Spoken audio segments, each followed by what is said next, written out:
Welcome councillors, Chief Executive Officer, General Managers, Executive Staff and those in the gallery and those that are watching via live stream to this, the ordinary meeting of Council. There is no apologies or absences from the meeting today. We first start by acknowledgements, and as a community and as a council we acknowledge the traditional custodians of the land and their elders past, present and emerging. We also acknowledge those Australians who have given the ultimate sacrifice in service to our country. I now invite Pastor Buckle to bring us invocation. Welcome, Pastor Buckle. Good morning. Are we on? Yeah, I think we are. I was excited today. I came to find a car park. I couldn't find one, so that means some people will be happy and some people won't be happy after the meeting today. So that's exciting. I'm glad I'm not a counsellor. So you do need the blessing of God upon your lives. And I promise next month, coming into December, I'll be a little bit nicer. But today, let's look at transparency with integrity. The Bible tells me every hidden thing will eventually be brought into light. It also tells me mostly when we try to hide things, it's because there's something wrong or we're afraid of the consequences of even the truth being made known. The Bible's actually a little bit blunter than that. It says people keep things in the dark because their deeds are evil. Each year we make available to our church family and members a full copy of our audit, even though only a financial statement is required. We do that because churches often get accused about their financial dealings. It costs us more, but by being transparent, it removes almost all questioning and protects our integrity. A lot of churches do this well, so when we get accused, it actually shows the attitude of the accuser and not the person they're accusing. Current Affair a couple of times tried to find financial mismanagement with Hillsong. Spent a lot of time, a lot of energy, and regardless of your view of the church, they found 3 or 4 disgruntled people out of 150,000 and failed to find any evidence at all. Why? That's because the principle of transparency with integrity is a protector. Even a Royal Commission found nothing worthy of any legal action. We have sadly also seen situations in the past when information that was hidden has become exposed and the damage that it causes. We've seen it in so many places: financial institutions, real estate, churches, charities, businesses and government. No area is immune because people are involved. And there will always be people who will, if they can, do the wrong thing, whether intentionally or unintentionally. That just increases the importance for us of transparency with integrity, not only as individuals, but also as a corporate culture. This simple but powerful reality should always be in our thinking in every decision. Integrity and transparency are necessary if we're going to strengthen community and build trust. I believe it should be the heart of every leader. It should be in the culture of every organisation, especially in charities, churches, community services and governments at all the levels. I believe it generally is in most of our country, but there are always going to be those who don't do it. We must lead by example and not be the ones that don't carry transparency with integrity. Let me pray. Heavenly Father, I pray for this council and I thank you for them, these men and women who do the best they can for what they believe is right for our community. Give them wisdom, let them walk in integrity and transparency. Let them be seen to be men and women of character and of courage. Give them wisdom, I pray, in Jesus' name. Amen. Amen. Thank you, Pastor Buckle. The first items is obviously of business is the confirmation of minutes. So I now move that the minutes of the ordinary meeting held on the 29th of October 2021 be taken as read and confirmed. Can I have a seconder, please? Seconder is Councillor Learmont. All those in favour? Those against? So moved. The next item is item C, is declaration of conflicts of interest. And I now invite councillors to declare any conflict of interest in any items discussed at today's meeting. I know a number have already filled in the forms as procedures beforehand, so I call Councillor Trevor. Thank you very much, Mr Mayor. Pursuant to section 150 EQ of the Local Government Act 2009, I wish to inform the meeting that I have a declarable conflict of interest. The nature of the conflict of interest is in P1. The reason I declare this contract is because Orico is mentioned as a part of the report. The nature of the relationship is that my family business has previously done some contract work on their farm, which we no longer do. However, I will declare this conflict of interest and perceive conflict of interest and leave the room. Thank you, Councillor Trevor. As Councillor Trevor has identified a conflict in relation to item P1 and has chosen to leave the room, there is no need to vote in relation to that matter. The next item to have with papers put forward is Councillor Mitchell. Thank you. Pursuant to Section 150 EQ of the Local Government Act, I wish to inform the meeting that I have a declarable conflict of interest in the matter H1, Specialised Supplier Agreement with Bundy Star Truck and Machinery for Iveco and Dennis Eagle Parts Service and Repairs. The nature of the declarable interest is that my husband Dale Mitchell is employed by the Fleet Section at Bundaberg Regional Council. Having disclosed this declarable conflict of interest, I believe I can participate in the decision on the matter in the public's interest and wish to remain in the room. Thanks, Councillor Mitchell. So, pursuant to Section 150 EQ of the Act, Council has been informed of a declarable conflict of interest, and Councillor Mitchell has stated that she believes that she can participate and vote on the matter. The other councillors must decide whether Councillor Mitchell may participate in a decision about the matter, including voting on the matter, or must leave the meeting and stay away, which the other councillors put forward the decision, vote on the matter. So can I please have a show of hands of those councillors determine that Councillor Mitchell may participate in the meeting, including vote on the matter? That's unanimous. So now the council has determined that Councillor Mitchell is able to remain in the meeting and vote on the matter. Thanks, Councillor Mitchell.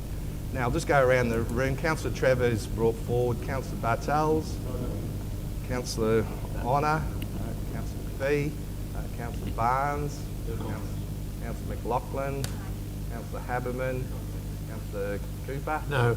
Councillor Mitchell has already done her conflicts, and Councillor Lemon. No, and for myself, no conflicts. So I finish with the conflicts. The next item of business goes into the general running of the meeting. Prior to that, I have a Mayoral Minute. Oh, actually, I'll keep it. Okay. The Mayoral meeting. So good morning, my fellow councillors and those in the gallery. The issue of vaccine mandates has been topical in our community. I'd like to congratulate everybody who has been vaccinated. It's because of your efforts and the efforts of everyone in the community that state borders will actually open on the 17th of December and restrictions will be eased. On Monday, this Monday, 79% of Queenslanders were fully vaccinated. In New South Wales, the figure was 92%. Now, we're not going to let New South Wales win this one, okay? So if you haven't been vaccinated, talk to your GP and please get vaccinated. It's our ticket to seeing loved ones in a state, opening up the tourism industry and keeping people safe here in our beautiful community of Bundaberg. I know that some people have legitimate concerns about vaccine mandates and the enforcement of public health directions. I've passed those concerns on to the Premier. We were the actual first council in Queensland to do this. In my letter, I said the government should release a roadmap soon, showing a return to normal living and without segregation as far as safe and possible. I tabled the correspondence to include in with this minutes.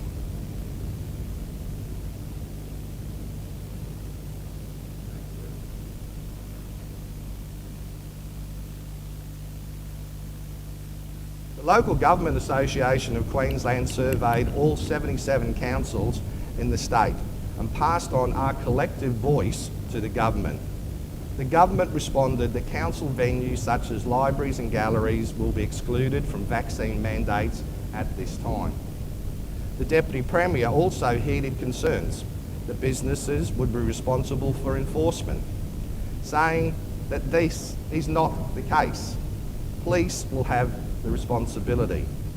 Councillors have received dozens of emails in relation to vaccine mandates. I want to be very clear that council is not the decision maker. Public health directions are the responsibility of the state government, and as chair of the local disaster management group, I have an obligation to support Queensland Health and police in managing this pandemic response and keeping everybody safe within our community. I've also heard from many elderly residents and the vulnerable who believe and fear that unvaccinated people pose a risk to their safety.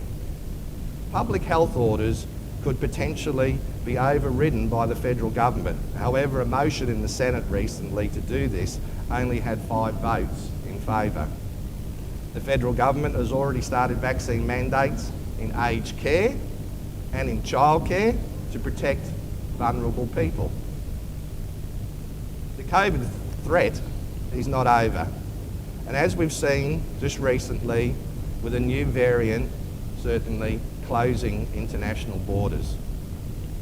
We're going to need booster shots, and the federal government needs to work with the states to make sure we have an adequate supply of vaccine going forward. Local government, and I'll say this, has no decision-making role, nor should we. We're not experts in public health. I'm aware there's an active Facebook group with more than 7,500 followers from across Wide Bay and the Gladstone region. Despite organisers talking about respect, in that group I've been called a parasite, a liar, gutless and corrupt. One speaker stood up at a rally on Saturday and told the crowd there have been almost 700 people who have died from, quote, taking this poisonous jab, unquote. The week before, a speaker talked about, quote, those who have been murdered by this government, unquote. That's an absolute disgrace and totally irresponsible. From the official record, quote, the TGA has found 9 reports of deaths that were linked to immunisation from 682 reports received and reviewed, unquote.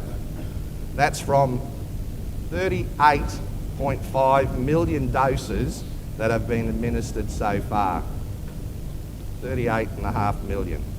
I'm concerned that misinformation is preventing people, or even getting hesitation for people, from getting the vaccine and putting lives at risk.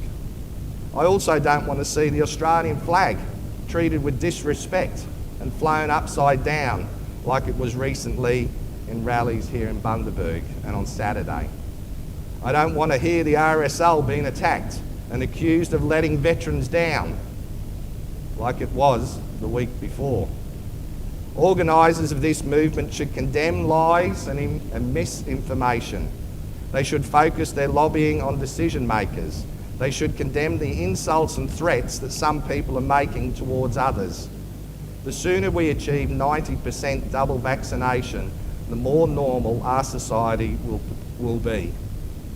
I was the first elected member in Queensland to call for an end to restrictions when that milestone is achieved. Misguided protests are slowing down the vaccine rollout and, ironically, causing the problems for the business owners that claim to support it. My recommendation to everybody is follow the medical advice. That's my mayoral minute for this meeting. Mr Mayor. Councillor Trevor.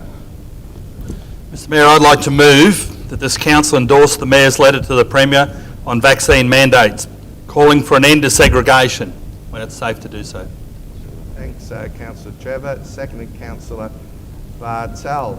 Now, before asking people to speak in relation to this, I'll go back to the original declarations of conflict in relation to the Mayoral Minute and the motion that has been put forward by Councillor Trevor. Is any conflict, Councillor Trevor? Councillor Bartels, Councillor Honour, Councillor McPhee. Have we got any conflicts in what, sorry? In relation to the motion put forward. No. Who would have a conflict in relation to that? I'm asking you, have you got any conflicts in relation to the motion put forward? No, I don't have any conflicts. Councillor Barnes? Councillor McLaughlin? Potentially, given Given that my husband works for Queensland Health, potential conflict. Yeah, I think it's pretty broad in its nature.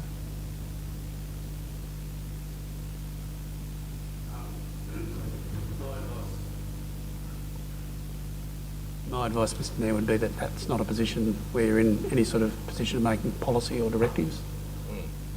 It's implementing the government's rules, so I would not think that's a conflict. Advice. But Councillor McLaughlin, Councillor Haberman, Councillor Cooper, Councillor Mitchell, and Councillor Learmont. No.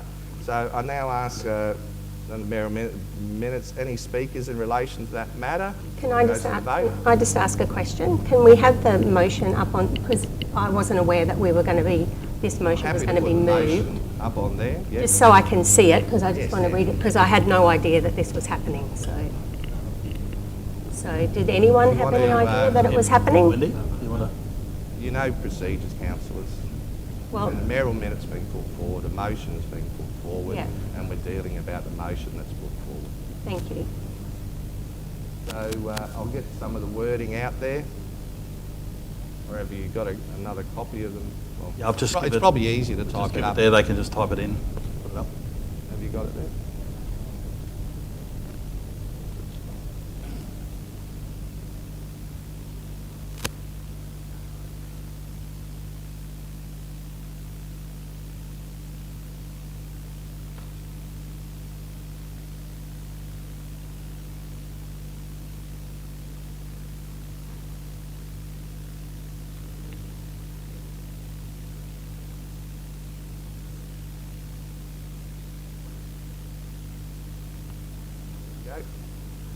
Going up there now.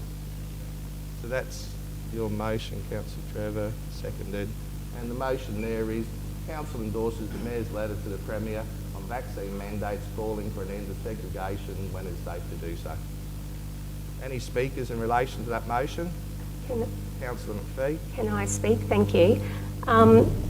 I spoke to the full council about this to plead with everyone that we could all actually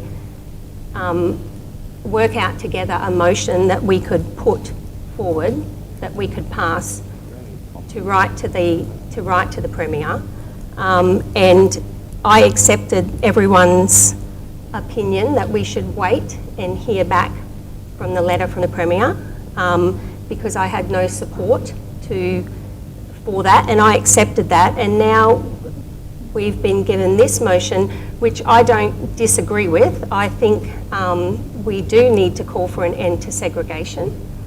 But I just wanted to say that I feel a little bit blindsided with this. Okay. Any other speakers in relation to this matter? Councillor Barnes. Mr Mayor, I'd like to move a procedural motion that we set aside standing orders, given the controversial I second nature that. of this, so that we individual councillors can get away from the for and against and just give their thoughts on it. Yeah, that's why I'm going around the room in relation to speaking in relation to the motion. Yeah, but while standing orders remain, you get 1 for, 1 against for a motion that's on the floor, so setting aside standing orders means that we can go around the room and... Well, that's exactly what I'm doing now, is going around the room. So do you want me to start at the side and go around the room, Councillor Barnes? But that's contrary to standing orders. That's why I'm trying to help Mr Mayor, is set aside standing orders so that we're dotting the I's and crossing the T's. Yeah, I'm happy to get a bit of guidance on that one. Well, you didn't open the commentary by saying you were going to have for and against, but if No. Councillor Barnes wants to formalise it by way of procedural motion, and it's been moved and seconded, so... It's been moved and seconded. sorry, the procedural motion's been moved and seconded. Yeah, So that's right. So Councillor, so I'll just put the procedural motion. Procedural motion that all the councillors get the opportunity to speak on it, what I was going to avail because of the type of motion. So it's moved by Councillor Barnes, seconded by Councillor McPhee. All those in favour? Those against? So moved. Now I'll go around the table. Thanks, Councillor Barnes. Councillor Trevor. Mr Mayor, I'll just retain my right of closing the debate. Thanks. Happy to listen to my fellow councillors' comments. Councillor Bartels.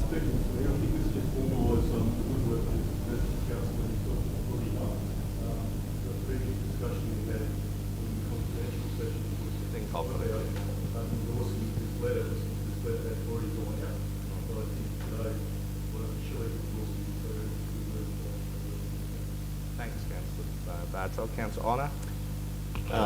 Yes, Mr Mayor, I fully agree with the responsible approach that you've taken as our Mayor in portraying to the public the importance of the Council supporting the state government in any disaster outcomes that may come from further infections in our community due to the opening of borders, and it is outside of Council's control.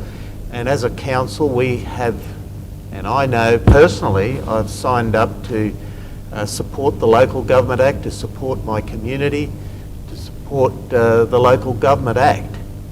And anything that I was to do, or anyone that works under the rules of the Local Government Act, it is really going against what we have pledged to do as councillors, to go against a state government who has the health regulations. They have the Chief Health Officer and all the support of the statistical information from not only in Australia but from around the world. That is not our role as a council. It is not our role, and we have to take the advice of the state and federal governments. And I feel, Mr Mayor, that it is extremely responsible of you that you show the leadership that you are. And I fully support your letter to the Premier. Thank you, Councillor Honour. Councillor McPhee. Thank you, Mr Mayor. I was very happy that you wrote to the Premier. I think I came and spoke to you personally about that, and I felt that we, as a council, we needed to do something to voice the opinions of our residents in our region. I've only been doing this job for 2 years, and in that time we've had a few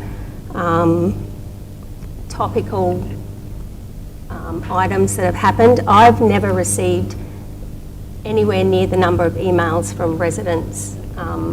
You know, it's close to 200 emails now, and they're not emails that I went out and asked for. They're just emails that got sent to me, unsolicited. And I believe that we needed to do something to voice the opinions of those emails. And until I saw other councils move a motion to write to the Premier, I didn't realise that, I didn't think there was anything that us as a council could do, because I understand very well that we don't make the rules, and we're not, that's not our job. But I do believe that we can voice the opinion of our residents, and that was what I wanted for us to do together and collectively. So I don't have a problem with this motion calling for an end to segregation. I don't believe that people should be denied employment or denied social interaction based on their health status, and that's my personal belief, and like I keep getting told, I'm entitled to my personal belief. And I think it's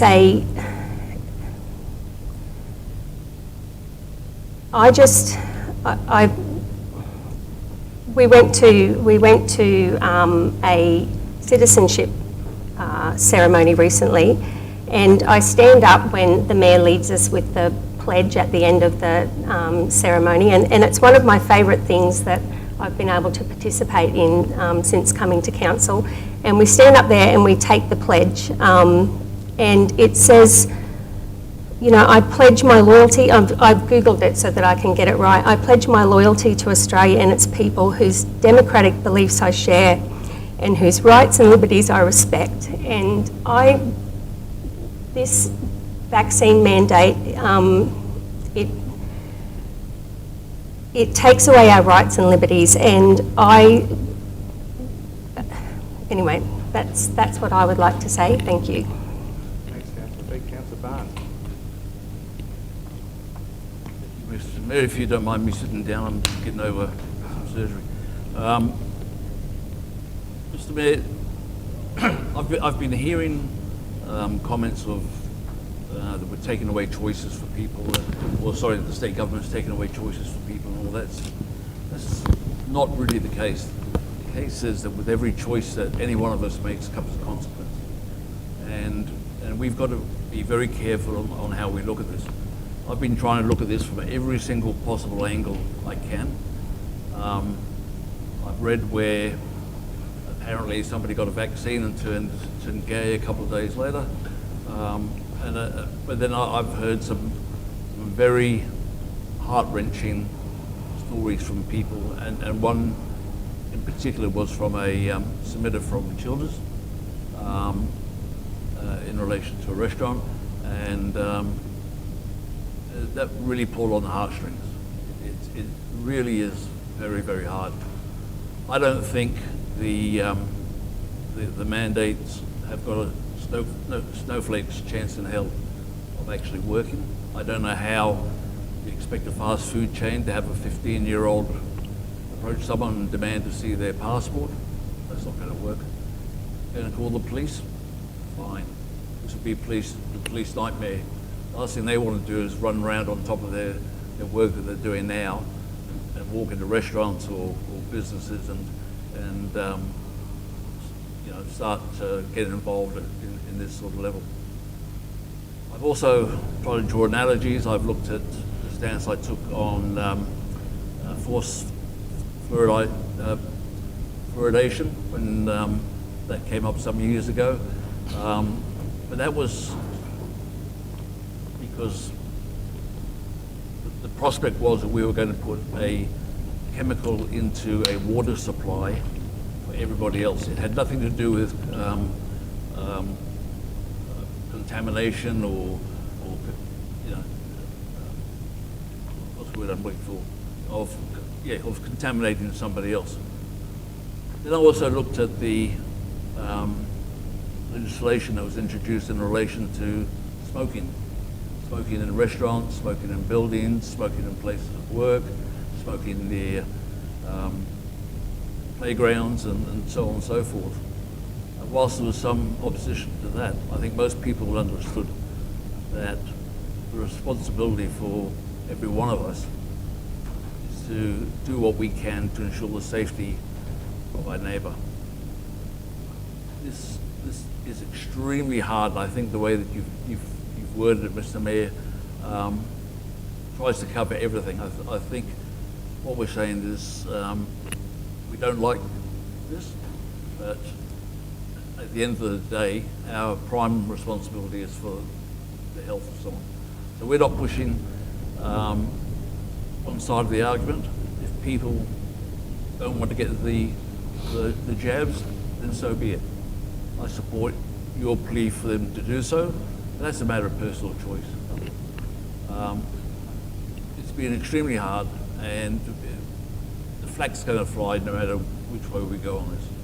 But I think at the end of the day, public safety is going to be number one, and common sense is also going to be with that. Frankly, I don't think common sense is going to take too much of a precedence when we look at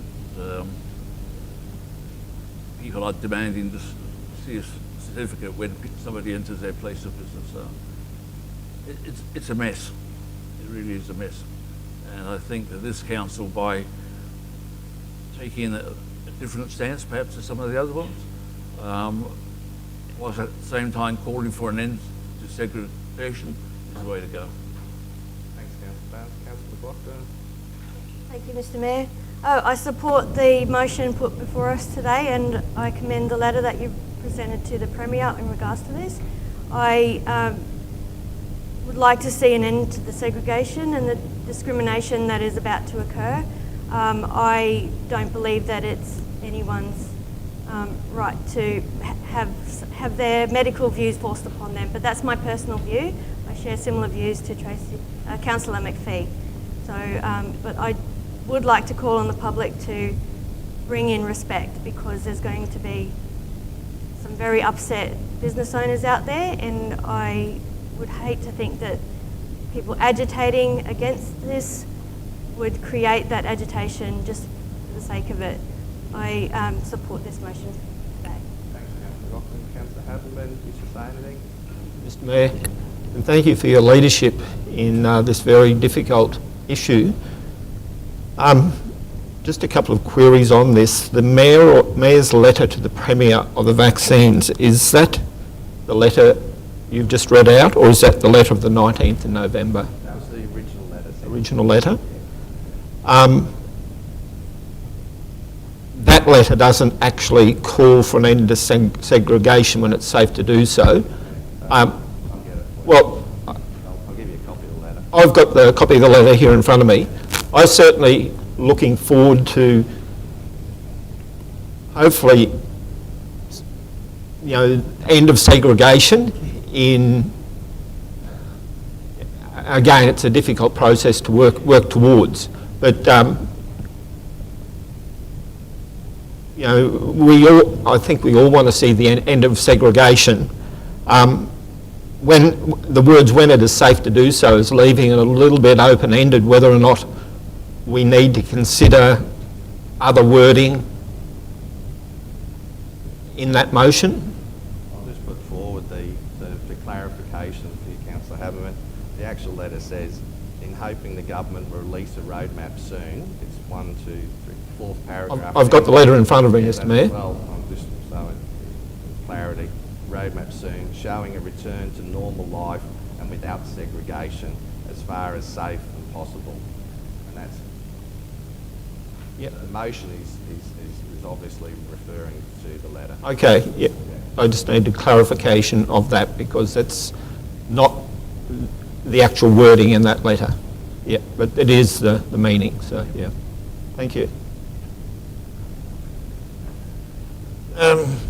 Thank you, Mr Mayor. I think it's my turn. You finished? Thank you, Mr Mayor. Thank you for your guidance, and I appreciate the efforts and your time that you've put into portraying the will of us as a general group, yet to be determined, obviously. But thank you very much. Certainly, it's got my support, and the continuation to keeping the community safe is probably our biggest priority, and I totally understand that we have to work under the guidelines of the Chief Health Officer, as do the state and do all parts of the community. So we will take that on board and look forward to the outcomes. Thanks, Councillor Mitchell. Thank you, Mr Mayor. I appreciate the swiftness at which you sent that letter off to the Premier, and I'm happy with that motion as well. Thanks, Councillor Mitchell. Councillor Learmont. Yes, Mr Mayor, I really endorse what you've said in my motion there. Look, I'm probably one of the senior in age here. I had a smallpox jab when I was a kid. I didn't know anything about it, but I'm glad I had it because smallpox is gone now, and I don't want to be faced with the issue of getting COVID. So I'm double vaccinated. I can't wait to get the third one. Thank you. Thanks, Councillor Learmont. I just wanted to say something else. I just wanted to endorse what Councillor McLaughlin said and just call upon the public to stop with the name calling and the terrible talk that is out there on social media, because it's not helping. It doesn't help to end this segregation. Is there... I don't know the procedure, so I'll look for your guidance here, Mr Mayor. Is it possible to change that motion to Council endorses the Mayor's letter to the Premier on vaccine mandates calling for an end to segregation? I think the wording is basically aligned to being able to be safe to do so, because otherwise that's why it's in relation to the letter that was actually sent beforehand. But if you wanted to put forward a Mr Mayor, it would be an amendment. yes. So it's up to the mover whether, and seconder if they accept the revised wording. Otherwise, the Councillor McPhee will need to move an amendment, get that seconded, and then that'll get voted on. I'm not prepared to alter it, Mr Mayor, because I believe when it's safe to do so is an important part of the message that, we don't want to be going against health advice.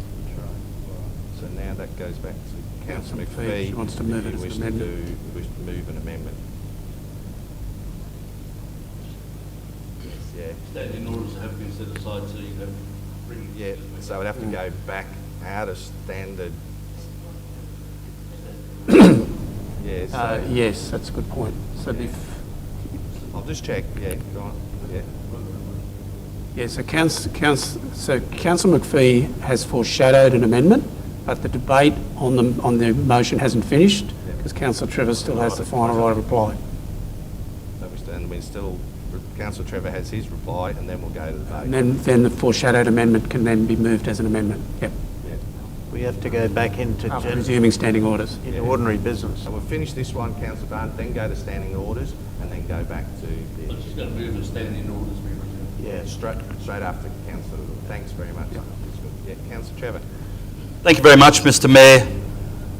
Councillors, when the Mayor indicated he was going to move a Mayoral Minute, due to the concern out there in the general community, across a broad range of people, across business owners in my own small community that have approached me, I thought it only fair, rather than waiting to the December meeting, for Council to make an endorsement of the Mayor's letter to the Premier of some weeks ago, a letter that was sent before most councils had even moved to consider this matter.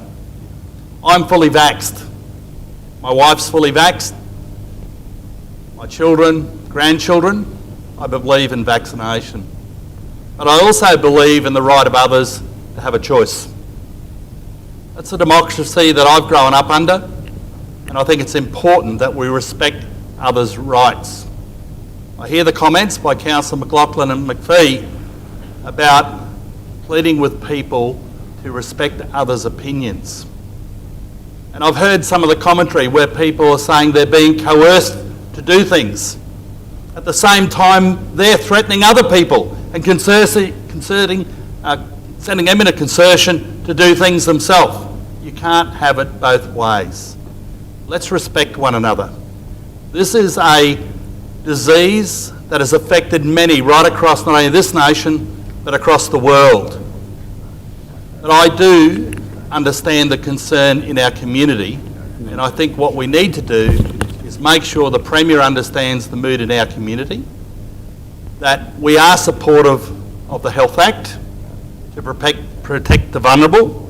I see the Premier has announced further mandates with workers at airports and teachers just this morning. So I think in getting our message across to the Premier, the state government's the one that makes the decisions on this. What we're doing is respecting our community and letting them know how many in our community feel. So we've finished with that part. We now have to move. So Councillor Barnes, you want to move that we go back to... We'll do. Can I have a seconder? Second to Councillor Bartels. All those in favour? Those against? So moved. Now, Councillor McPhee. So I don't know what the proper procedure is here, but I would like to move an amended motion. Is that what I'm doing? I'd like to move an amended motion that Council endorses the Mayor's letter to the Premier on vaccine mandates calling for an end to segregation. Can I have a seconder to that motion? Seconder is Councillor McLaughlin. Would you like to speak in relation to that? I don't think I can, Mr. Mayor.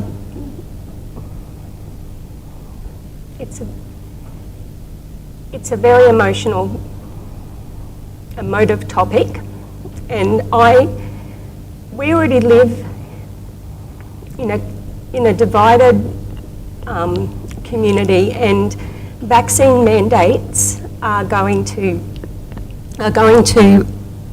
further segregate people in our community. It's going to cause a two-tiered society, and I believe when it's safe to do so, that, you know, whoever is deeming it safe to do so, that may never ever come, because maybe maybe they deem it safe to do so when we end up with 0 COVID cases. I just feel that it's open-ended, and I do endorse your letter that you wrote to the Premier. I thanked you for doing that. And I do think we should call for an end to segregation. Thank you. Thanks, Councillor. Any other speakers in relation to that? Mr Mayor, I'd like to speak. Yeah. I'd like to speak against the amendment. I think we have a responsibility to each and every one, ourselves, our community, the vulnerable people in our community, and would we be calling for the end of something if the Chief Health Officer was saying, no, it's not appropriate at the time? I think we've been guided right through this pandemic by Chief Health Officers who have a lot more knowledge than what we do as individuals.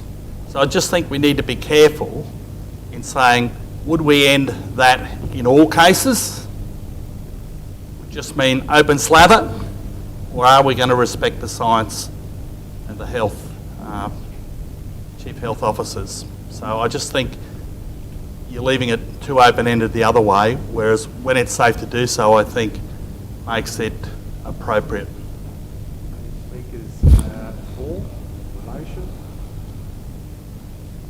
Any other queries or questions in relation to the matter? Councillor Habman. So they're speaking for the amendment?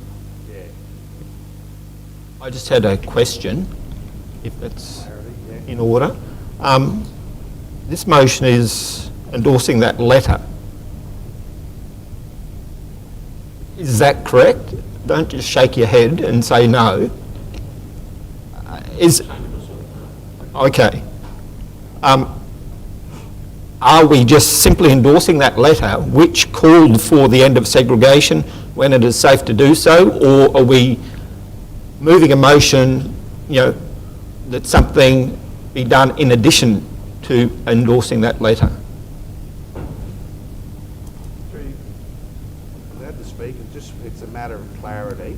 For the matter of clarity, just to confirm what Councillor Trevor has spoken about before, it's in relation to making sure that it's safe to do so.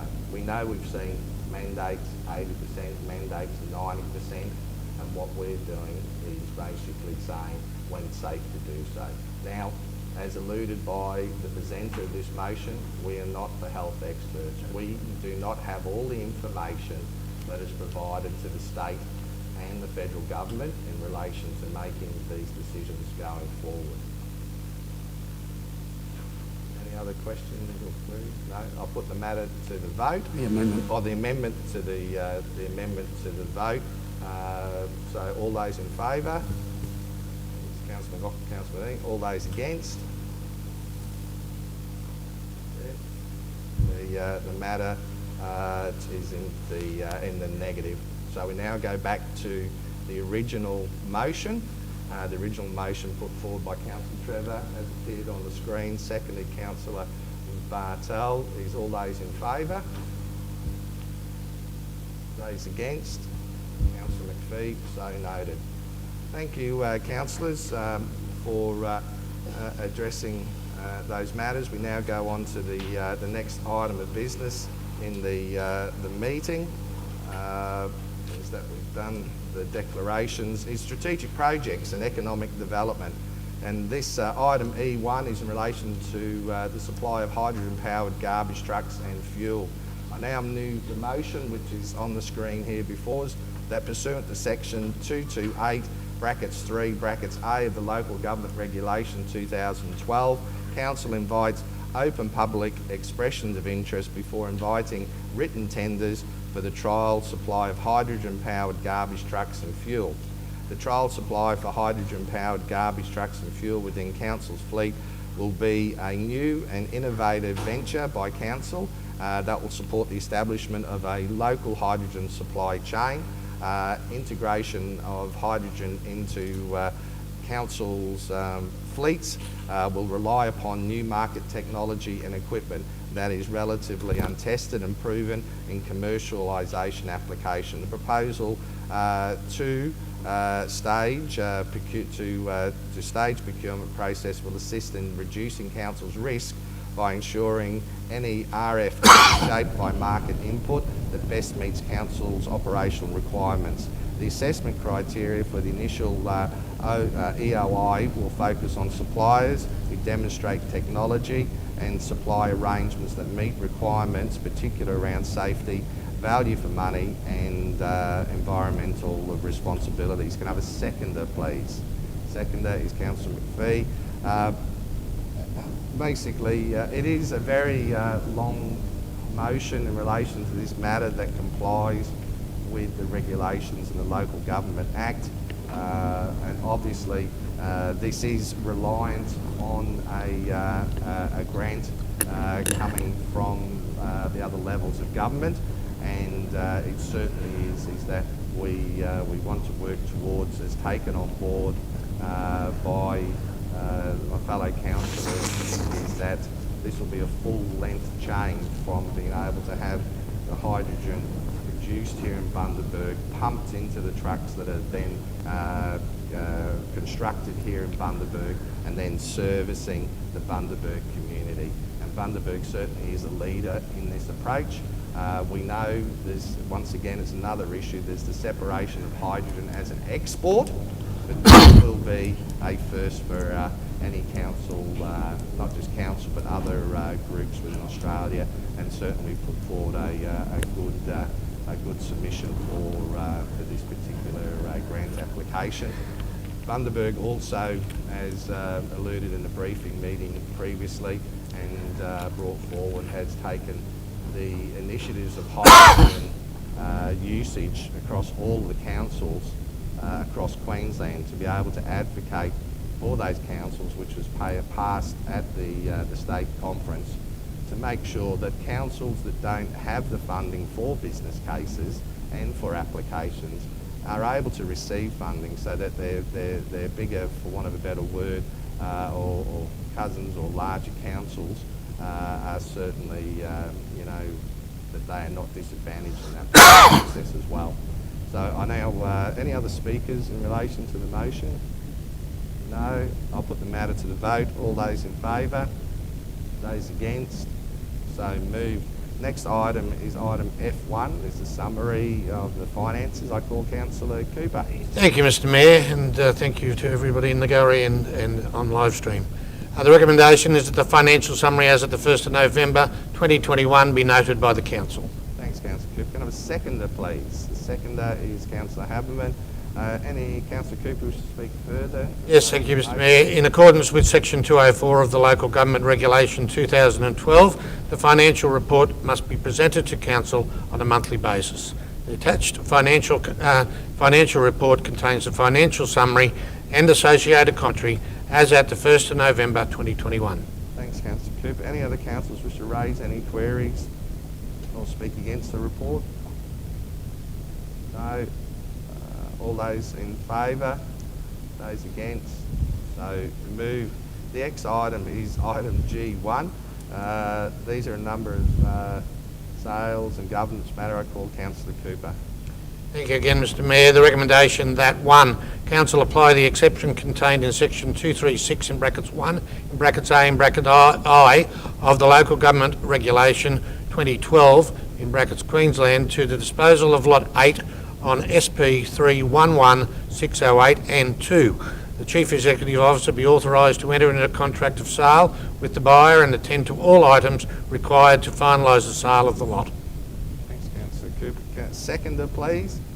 Seconder is Councillor Honour.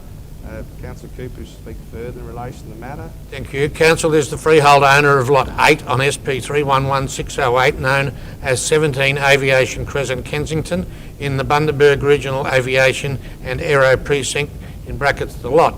The Council has previously resolved to sell the lot as it is in surplus to Council's need. The lot was previously offered for sale by tender. The tender was not successful and the lot was listed for sale. Council has received an offer to purchase the lot. The offer to purchase the lot presented to Council is at market value. Thanks, Councillor Cooper. Any councillor wish to raise any queries or speak against the motion? No. All those in favour? Those against? So moved. Next item is item G2, another sale. Councillor Cooper. Thank you, Mr Mayor.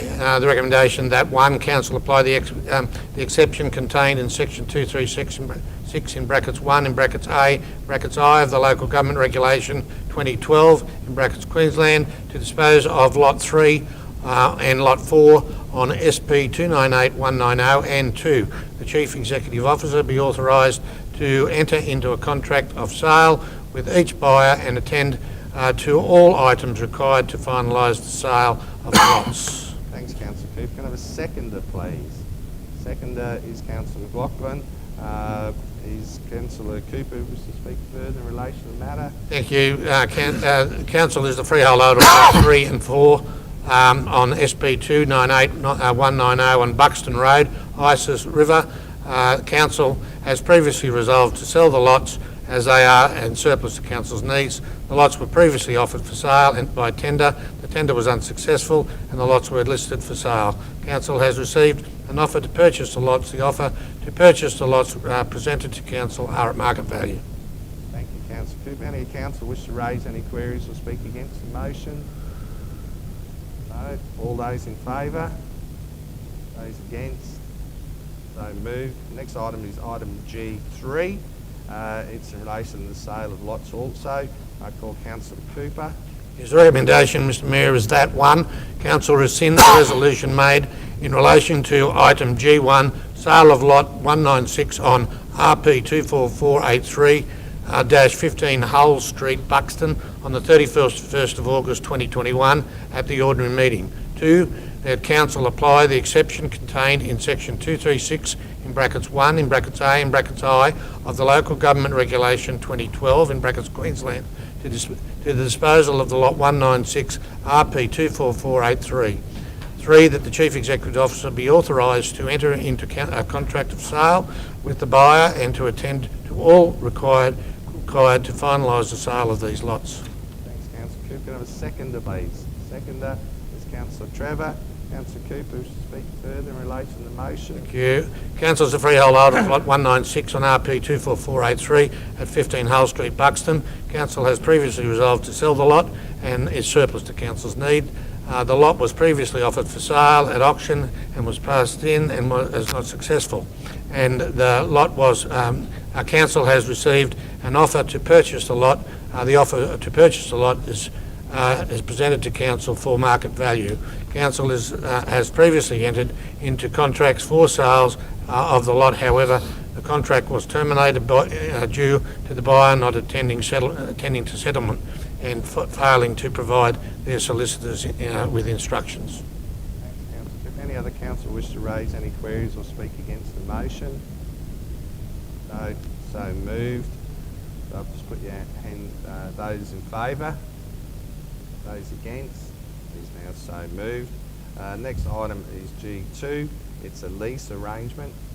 G4, sorry, is Councillor Cooper. Thank you, Mr Mayor. The recommendation is that 1, Council apply the exception contained in section 236 in brackets 1 in brackets E of the Local Government Act Regulation 2012. And 2, the Chief Executive Officer be authorised to enter into a lease to Hillwood Berries Proprietary Limited for part of the Bagara Administration Centre known as Lot 2 on SP 31446 for the initial term of 5 years with a further 5 years option. Thanks, Councillor Cooper. Can I have a seconder, please? Seconder is Councillor Mitchell. Councillor Cooper, you speak further in relation to the motion. Thank you. Council is the owner of the freehold property at Lot 2 on SP 31446, known as 160 Hughes Road, Bagara, in brackets the property. Bagara Administration Centre is built on this land and is the home of the AgTech precinct. Hillwood Berries Proprietary Limited, Hillwood Berries in brackets, are commercial strawberry farmers based in Tasmania. Has recently expanded with farms in the Wide Bay region and is now looking for office space. Hillwood Berries wish to lease a portion of the property. Council is working towards the commencement date of no earlier than the 1st of December 2021. The initial term will be for a 5-year and have an option of 5 years. The rent will be for market value. The term and conditions of the lease are to be as per the Council standard terms. Council proposes to apply the exception to the tender auction requirement contained in section 236 in brackets 1 in brackets E of the Local Government Regulation 2012, given that the property has previously been offered for lease by tender but was not successful. Thanks, Councillor Cooper. Any other councillors wish to raise any queries or speak against the motion? No. All those in favour? Those against? So moved. Next item is H1, specialised supplier. I call Councillor Trevor. Mr Mayor, the recommendation is that Council A enters into an arrangement with Bundy Star Truck and Machinery for the supply of parts, servicing and repairs of Iveco and Dennis Eagle trucks, without first inviting written quotations or tenders. This is section 235B of the Local Government Regulation 2012, and B, this arrangement be made for an initial period from the 1st of December 2021 to the 31st of October 2024. Thanks, Councillor Trevor. Can I have a seconder, please? Seconder is Councillor Honour. Councillor Trevor, do you wish to speak further in relation to the motion? Just shortly, Mr Mayor, the Council has within its fleet 5 plant items of Iveco brand and 3 plant items of Dennis Eagle brand. These items are serviced in-house by Council's Fleet Services section, excuse me, with specialised repairs being undertaken by the manufacturer's authorised agent. It is the policy of Fleet Services to use genuine parts and factory authorised repairs to ensure quality and to maintain warranty integrity. A specialised supplier was approved and a contract entered with Bundy Star Truck and Machinery Centre under TEN-0460 in August 2020. This arrangement expired on the 31st of August 2021. We seek to replace it. Thanks, Councillor Trevor. Any other councillor wish to raise any queries or speak against the motion? No. All those in favour? Those against? So moved. Next items in relation to J1 is coastal sewerage strategy. I call Councillor Bartels. Thank you, Mr Mayor. Mr Mayor, I sought your permission to break the recommendation into 2 separate motions, with that being recommendation 1, separate motion to recommendation 2. So I'll put first recommendation 1, that Council approves the Bargara to Rubiana sewage diversion scheme as the preferred option to ensure continued servicing of the coastal growth. Second to that. Seconder is Councillor McLaughlin. Any other councillors wish to, I'd like to speak further in relation to recommendation part 1. Yes, Mr Mayor. The background behind recommendation part 1 is that the coastal corridor between Bargara and Elliott Heads has been experiencing strong population growth. About 40% of Bundaberg's region's growth occurs in this corridor. There are approximately 2,861 existing properties between Burnett Heads to Elliott Heads that are currently serviced by on-site wastewater sewage treatment systems. The coastal area is currently serviced by Bargara Wastewater Treatment Plant, which has some capacity issues. Key drivers behind the coastal sewage strategy include servicing future growth, reducing future environmental impacts, utilising recycled water as a resource, transparent decision on servicing future growth and unsewered areas. To ensure continued servicing of the coastal growth corridor, flow from Bargara Wastewater Treatment Plant will need to be diverted to another treatment plant. 2 options were considered: diversion to Theban Treatment Plant or Rubiana Wastewater Treatment Plant.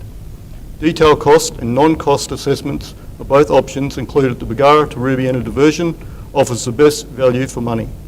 This option also aligns with Council's local government infrastructure plan.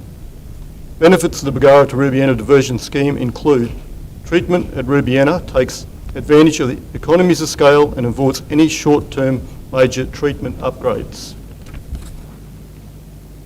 Rubiana option also provides a reduction in effluent discharge from Bargara Wastewater Treatment Plant to coastal waters. This option provides the most flexible and staged transfer of the Bargara Wastewater Treatment Plant while allowing it to continue operating with minimal capital investment. By producing Class A recycled water, the Ruby Anna option has the best appeal to potential reuse customers in the region. Thank you, Mr. Mayor. Thank you, Councillor Bartel. Any other councillors wish to raise any queries or speak against the motion? No. All those in favour? Those against? So moved. Next part of the item J1 is recommendation part 2. I call Councillor Bartel. Thank you, Mr. Mayor. Recommendation part 2 of the coastal wastewater scheme is not commit to a retrofitting program for current coastal unsewered properties. Can I have a seconder, please?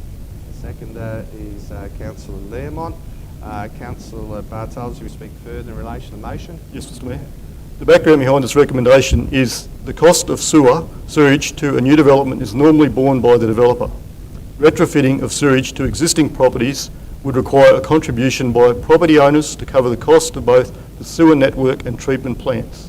The overall cost of retrofitting the 2,861 properties between Burnett Heads and Elliott Heads, which are existing properties with sewer, is estimated to cost around $73 million. It's considered that it would be cost prohibitive for council, particularly as there are currently no funding provisions from other levels of government for infrastructure of this type. Thank you, Mr. Mayor. Thank you, Councillor Bartels. Any other councillors wish to raise any queries or speak against the motion? Is Councillor McLaughlin. Thank you, Mr. Mayor. Well, I appreciate that this motion gives certainty to residents who are seeking to upgrade to sewer. I still feel that we really need to be making a plan towards sewering those unsewered properties to sewer that in the future. And I would hope that we continue to seek further funding from other levels of government, as I can appreciate that this is a significant project. Thanks, Councillor McLaughlin. Any other councillors wish to speak in relation to Councillor Trevor? Mr. Mayor, I understand $73 million is a lot of money. However, those 2,861 properties aren't going to go away. And there are potential problems with effluent discharge down the track as systems get older. I don't think we should be closing the door completely. I think we should be taking a further look at opportunities, state and federal government grants, to see if we can leverage some opportunities to be able to look into sewering that in a period of time. Now, that period of time might not be 2 or 3 years. It could be over 15 or 20 years. But if we don't start somewhere, that 73 million is only going to grow and grow and grow. So I'm not looking to commit this council to that sum of money immediately. What I'm looking to do is leave the door open so that we can talk to our staff, maybe look at cost in sections of it that might be lower hanging fruit than others, and look if we can leverage from state and federal government grants to make that happen. Yep. Thanks, Councillor Trevor. Councillor Barnes, anything in relation to the matter? Yeah. All right. Are there any speakers for the motion? Will I reply? Yeah. Give us this recommendation not to commit to any retrofitting program for current coastal unsewered properties is to give certainty to 2,861 properties in that area. For the last, since amalgamation, 2008 to 2021, the last 13 years, Council's been stringing those properties along saying we may eventually sewer you. We're to a point now where the existing on-site sewage systems are failing and they need to know whether they're going to get sewer in the not too distant future or whether they spend the capital and upgrade their on-site sewage systems. By doing this, we're saying to them, we've got no plans in the foreseeable future. State and federal governments aren't interested in funding sewer for these areas, so they can go ahead and upgrade their on-site sewage systems to ensure their effluent they're discharging on their properties and ultimately flows into the waterways is treated to a standard that is harmless and will not harm the environment and also create a better outcome for our coastal areas. Councillor Barnes? No, clarifying technical matters in relation to the report. Thank you, Mr. Mayor. I can't support recommendation 2. Yep. It's a do-nothing recommendation. we've got people out there, and when they've purchased their properties, they've purchased them at a saving because they didn't have access to council sewage system, and I fully recognise that and have done over many years. But there comes a time where you read the body, having read the body of the report, it shows that this area is the growth area. And I think it's incumbent on us to not close the door on those people. It works out at about $25,500 per property. I believe it can be accommodated by staging the allocation or the declaration of declared sewerage areas over a number of years. There are funding offset opportunities for council to engage in, and we don't know what's going to come up from the feds or the state government by way of grants. I've got a letter this morning, and I've had several over the recent days, as to raw sewage, backyards, running down front yards, running down the street, running into the waterways and out onto the coastal reef system. I support what Councillor McLaughlin and Councillor Trevor have said. Let's not close the door on these people. Let's try and find a way to make this happen. It's not going to happen overnight. But the way that motion reads is basically that the door's shut, and that's where it's going to stay for quite some time. I also understand that there hasn't been a lot of actual consultation with residents in some of these areas. Some may not want it. And I guess that if I just put a $20,000 system into my property, I probably wouldn't want it for another 15 years either. That's why I'm saying that, you know, we can stage the declaration of sewerage areas over a number of years. I'm sure that we've got information there on hand that we can consider. I understand that council has discussed this, unfortunately, due to health reasons. I haven't been that involved in that part of it, but I would certainly not like to see this go ahead, and I implore councillors to knock this one on the head or let it lie on the table. Thanks, Councillor Barnes. Before going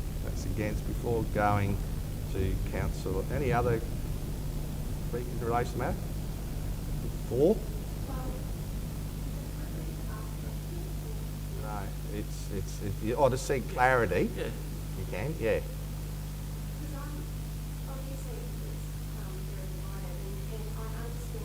It's not until it ends up voting on, but never mind. Yeah. Yeah.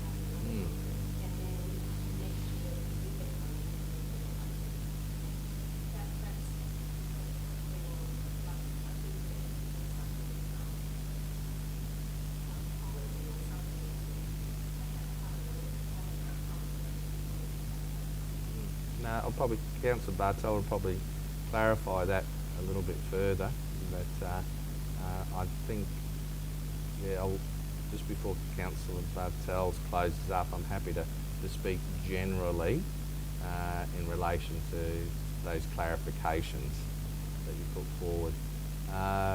So we've got it's a question, so we had one against, now 4. Is there anyone to speak for the matter? No. Is there any other technical questions in relation to that? Technical questions? Yeah, I've got Councillor Honour and then Councillor Haberman. Yes, Mr. Mayor, I'm really concerned about this, and what I want to know is, we, in previous council terms, approved the Rubiana plan at a large cost to council. We did get some help from government for that. My understanding of it is that it was developed to take into account all of the coastal existing residential blocks, as well as part of a plan to harness all the effluent from the coastal areas and improve the environmental outcomes for the area. And I'm really concerned about that, and I just want some clarification in regards to the capacity of Rubiana plant. And is that the case? We built it for a purpose, and that was to bring the coast onto... I'll just probably seek a bit of guidance here, but Council, I'm just getting back to the report that's before us and the matter of the motion. Because if we go into sewerage, we could be here all day. Well, I'm concerned for the environmental outcomes, Mr. Mayor. The environmental outcomes. So I'll just get some technicality through you, Mr. CEO, to General Manager in charge, so you've got peace of mind, yeah.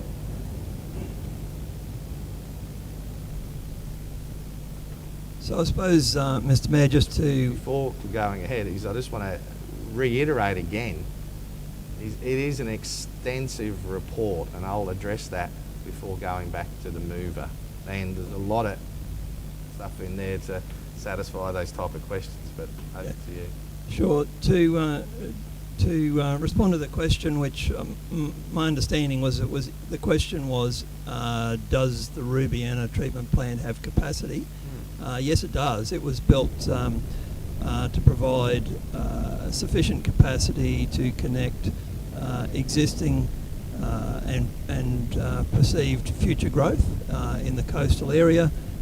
It also enabled us to close 3 existing treatment plants which have now been closed, and it'll provide full growth not only on the coastal area but in Bundaberg. But these the properties that are subject to this report, the $73 million that is referred to in the report, is in addition to the cost of completing the Rubiana treatment plant. So it is an additional $73 million. I understand that's not the subject of your question, but just to clarify that that is an additional cost. Yeah. I hope that clarified. Yep. Is to Councillor Haberman for a query in relation to the report. And, no, I apologise. I don't know how to do it. My question is, instead of simply voting on that motion, is there an amended motion that could be put forward? I can address that after the original motion. Yeah. But in relation to the motion put before it, is there any questions in relation to the actual matter that's before you? Not that exact motion, no. All right. So we've done. So I'll just go back to Councillor Bartels to. Thank you, Mr. Mayor. Yeah.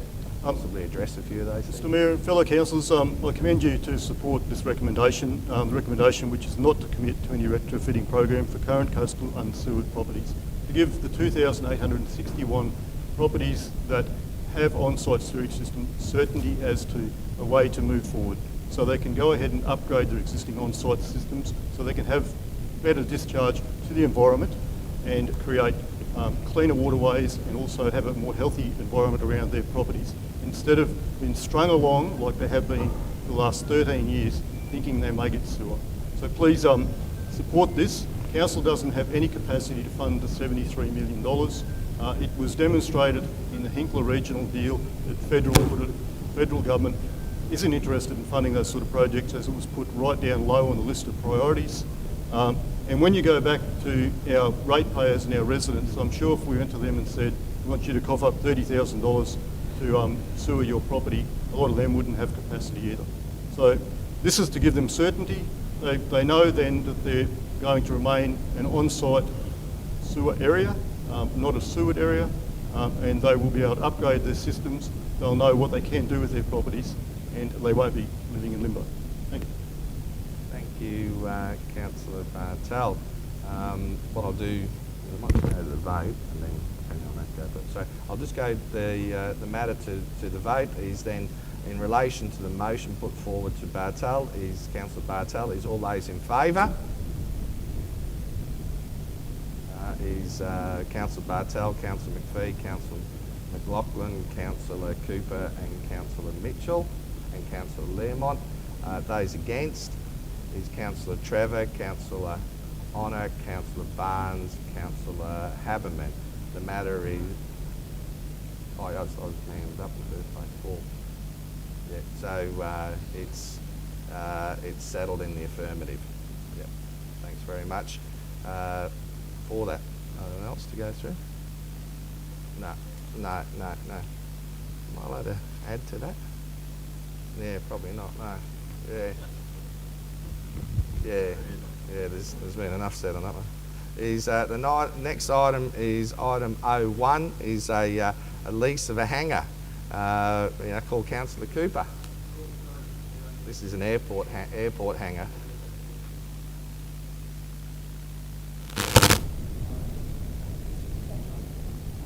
Oh, one. Yeah.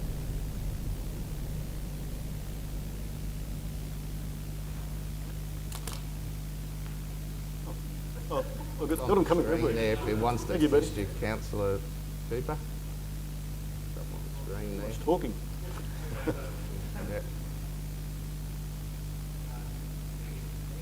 The recommendation is to reply to exception contained in section 236(1), that's being the local government regulation 2012, and 2, the chief executive officer be authorised to enter into the release skills client broker limited for part of lot 35 on SP 254546 for the initial term of 3 years with a further 3 years. Thanks, Councillor Cooper. Can I have a seconder in relation to item 01? Councillor Haberman. Councillor Cooper, wish to speak further in relation to this item? Or lay on the table as per on the screen? As per the screen, I think we'll table it as that, but the council is the owner of the Bundaberg Regional Airport located in the airport road. Thanks, Councillor Cooper. Any other queries or questions in relation to the motion? No. All those in favour? Those against? So moved. The next item is 02, renewal of lease. I call Councillor Cooper.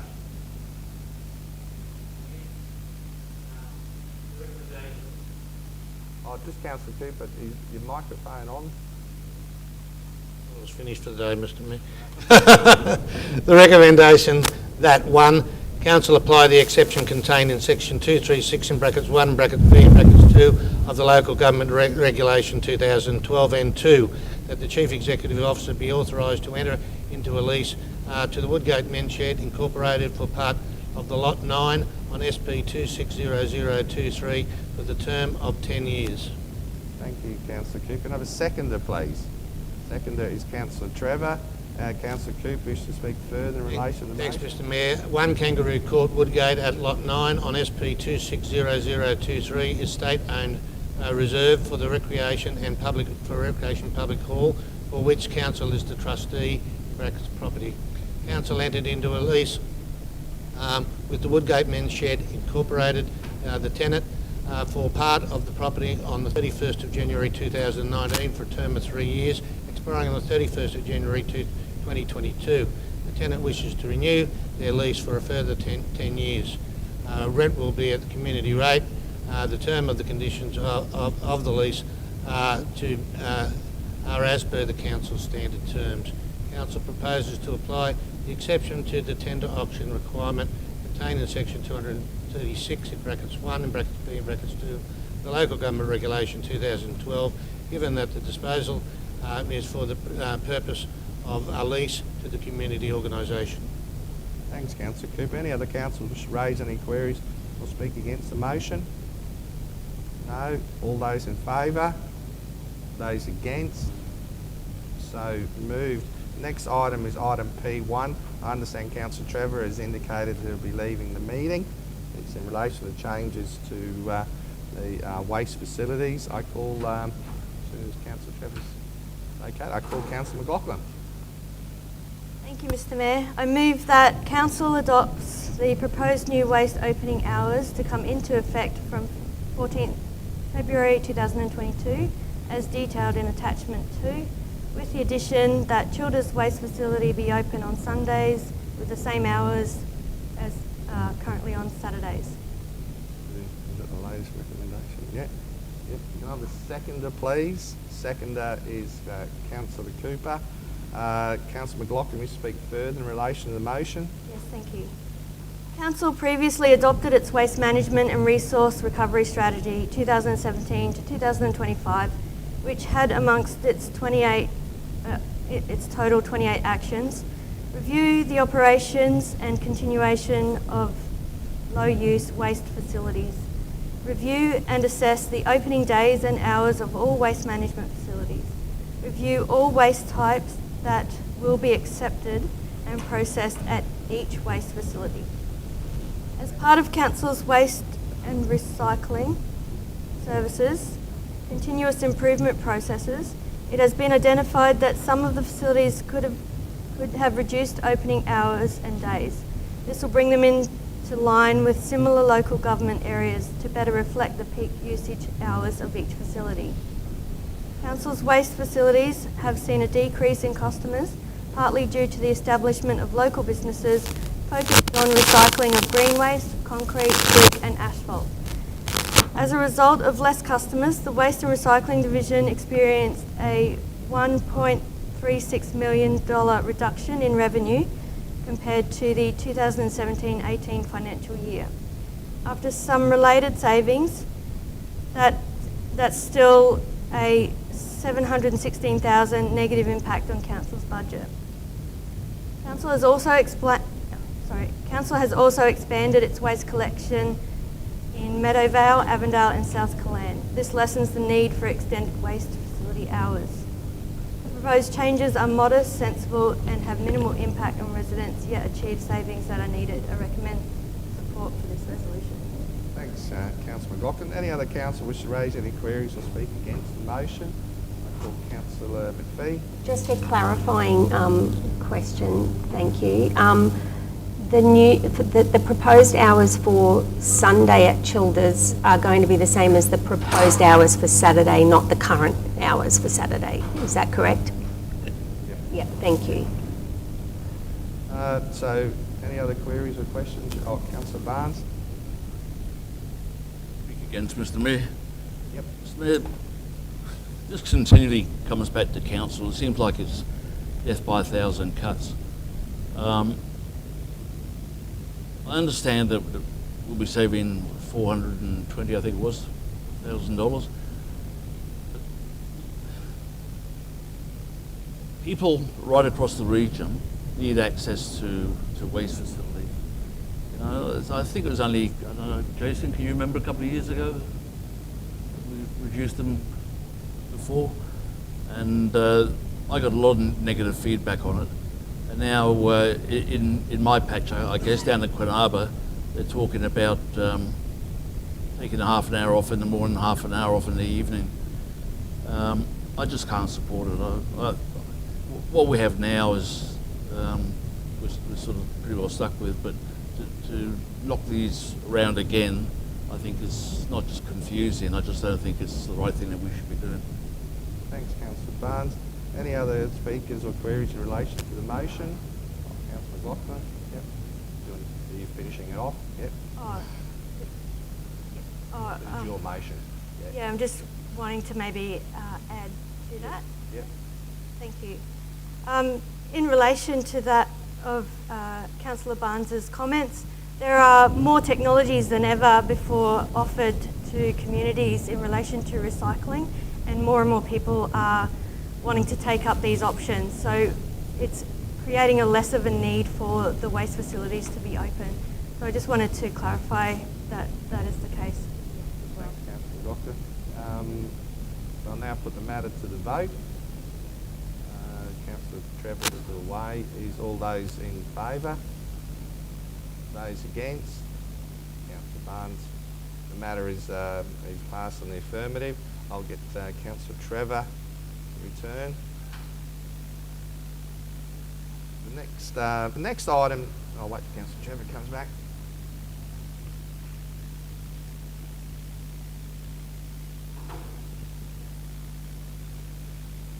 The next item is S1. It's a sole supplier arrangement, and as per it's on the screen there, I now move that the Chief Executive Officer be authorised to enter into an arrangement with Alliance Airlines Limited for the provision of services eligible for funding by the Domestic Aviation Route Restart Program without seeking competitive quotes or tenders pursuant to section 235 brackets A of the Local Government Regulation 2012. Can I have a seconder, please? Seconder is Councillor Barnes. Basically, this motion before us is, by way of background, is the Queensland State Government has established the $5 million Domestic Aviation Route Restart Program. The program is a one-off support package responding to the need to stimulate the domestic travel market and a return to Australian airline services back to hopefully pre-COVID-19. Alliance Airlines has recently made a proposal to use program funds to support charter flights from Brisbane to Bundaberg as part of a series of Alliance adventures. The adventure being day trips from Brisbane to Lady Elliot Island in conjunction with Lady Musgrave Experiences. Alliance Airlines operated successful adventure day trip charters from Brisbane to Winter earlier during 2021. That is a bit of background by the report book before us. Is there any other queries or questions in relation to the matter? No. I'll just put the matter to the vote. All those in favour? Those against? No. So moved. The next items are in confidential. It's one item is in confidential in nature. So pursuant to section 254J brackets 3 of the Local Government Regulation 2012, item T1, I now move that the meeting be closed to the public pursuant to that section 254J of the Local Government Regulations 2012, discuss the confidential items. Can I have a seconder, please? Second is Councillor Mitchell. All those in favour? I'll just do that again. All those in favour? Those against? No. So moved.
So back on, yep, all back on, checking, yeah. So thank you for everyone returning to the meeting. Item T1 is in relation to the land sales and recovery of rates arrears. So I now move that pursuant to the provisions of Chapter 4, Part 12, Division 3 of the Local Government Regulation 2012, Council commences sale action for recovery of outstanding rates against the registered owners of the following properties on which the rates have remained unpaid for 3 years or more. Lot 3 on RP 89011, Lot 1 on RP 7001, Lot 211 on RP 807687, Lot 38 on RP 154748, Lot 5 on RP 7781, Lot 5 on RP 22206, Lot 3 on SP 212112, Lot 95 on CK 2157, Lot 3 on SP 225035, Lot 4 on B6271, Lot 14 on SP 228708, Lot 733 on BON 1525, Lot 935 on BON 1504. And Council delegates the Chief Executive Officer its power to take further steps under Chapter 4, Part 12, Division 3 of the Local Government Regulations 2012 to effect the sale of the land, including the power to end sale procedures in terms of Section 141(3) in brackets of the regulation. Can I have a seconder, please? Seconder is Councillor Cooper. All those in favour? Those against? So moved. This again brings the conclusion of business at today's meeting. The final ordinary meeting for 2021 is due to be held here on the 21st of December 2021 in Council Chambers here in Bundaberg. So I now close the meeting at what time have we got? 11:34, and thank everybody for their attendance here today. Thank you very much.